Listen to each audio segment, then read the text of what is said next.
চট্টগ্রাম নগরে এখন আতঙ্কের নাম বাকলিয়া এক্সেস রোড। মাত্র 1 কিলোমিটারের এই সড়ক ঘিরে ত্রাসের রাজত্ব কায়েম করছে একাধিক গ্রুপ। চাঁদাবাজি, মাদক বাণিজ্য, দখল, সংঘর্ষ, গোলাগুলি এই সড়কে নিত্য ঘটনা, হচ্ছে খুনাখুনিও।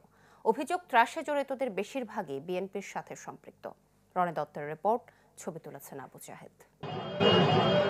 বাকলিয়া অ্যাক্সেস রোডে গেল 29 মার্চ চলন্ত প্রাইভেট কারে গুলিবর্ষণে নিহত হয় 2 জন। 7 সেপ্টেম্বর সৈয়দ শাহ রোড এলাকায় চাঁদা না দেয়ায় গ্যারেজ মালিক শাহজাহান মিয়াকে খুন করে দুর্বৃত্তরা। গেল সোমবার যুবদলের 2 গ্রুপের গোলাগুলিতে নিহত হয় ছাত্রদল কর্মী সাজ্জাদ।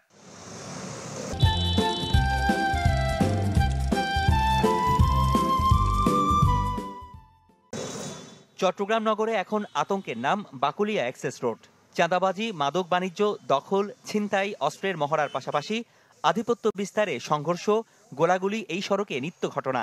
এতে আতঙ্কিত এলাকাবাসী। কে রিক্সা নিয়ে যাব, রিক্সা থেকে টাকা কেটে নিব, আমরা রাস্তাঘাটে আসার সময় মারামারি করবে, পাথর মারবে, ও ঘরে বিল্ডিংয়ে যেয়ে পাথর মারবে। এটা তো আমাদের কপালে, এটা সবসময় আছে। এক গ্রুপ যাওয়ার পরে আর গ্রুপ আসি এই রোডের মধ্যে যেগুলো চলাফেরা করে এগুলার এসেছে গোলাগুলিটাই আতঙ্ক। শুধু আমি না, এখানে বিল্ডিং এলাকার সবাই আতঙ্কে আছে। এসব অপরাধে যারা সক্রিয় তার মধ্যে সবচেয়ে বেপরোয়া বোরহান সোহেল ও তার অনুসারীরা। সবশেষ সাজ্জাদ খুনেও নাম এসেছে তার গ্রুপের। আছে ব্যবসা প্রতিষ্ঠান দখলের অভিযোগ। বেসিক্যালি ওগুলো হচ্ছে আপনার জায়গা, জমিন, তারপর ব্যবসা, মানুষদের দোকান, জায়গাগুলি নিয়ে একটু বেশি আতঙ্ক চালায়। সোমবার বোরহান গ্রুপের সাথে সংঘর্ষ হয় যুবদল নেতা এমদাদুল হক বাদশার কর্মীদের। তার দাবি, বোরহানের পেছনে রয়েছে আওয়ামী লীগের লোকজন। তাকে আশ্রয় দেওয়া নিয়েও আছে পাল্টাপাল্টি অভিযোগ। ছাত্রলীগের যারা সন্ত্রাসীরা এরা কি করছে, 5 আগস্টের পরে কুলস পাল্টিয়ে আমাদের দলে ঢোকার চেষ্টা করছে। আমাদের দলের কিছু কিছু নেতা দল ভারী করার জন্য আজকে যে আওয়ামী লীগের যারা সন্ত্রাসীরা ছিল তাদেরকে কিন্তু ইনভলভ করার চেষ্টা হচ্ছে। প্রতিটি এলাকা এলাকায় আমাদের অনেক পোস্টার ব্যানার হয়। কে এলাকাতে তাও জানি না, কে করতেছে তাও জানি না। আমার কোনো অনুযায়ী না, আমি কাউকে সাপোর্ট দিই না। আর আমি বিশেষ করে আমি লোকাল পলিটিক্সের সাথে ইনভলভ না। আমি সেন্ট্রাল পলিটিক্স করি, মহানগর ভিত্তিক পলিটিক্স, আমি সাধারণ দেশের কাজ করি।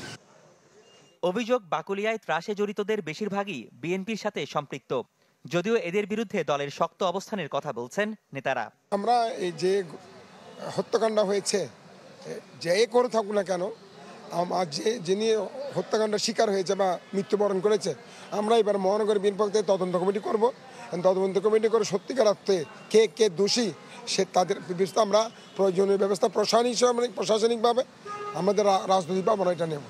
আমি তো স্পষ্ট ওসিকে বলেছি, যদি আপনাদের মনে হয় যে আমাদের দলের কেউ সেখানে তাদেরকে শেল্টার দিচ্ছে অথবা তাদের সাথে আছে, সেও অপরাধী। কারণ অপরাধীর কোনো দল থাকতে পারে না। আমি স্পষ্ট বলেছি, চাঁদাবাজদের কোনো দল থাকতে পারে না। কয়েক বছর আগে নির্মিত এই সড়কের দুপাশে রয়েছে বেশ কয়েকটি আবাসিক এলাকা ও কয়েক হাজার বাণিজ্যিক স্থাপনা। রনি দত্ত, চ্যানেল 24, চট্টগ্রাম।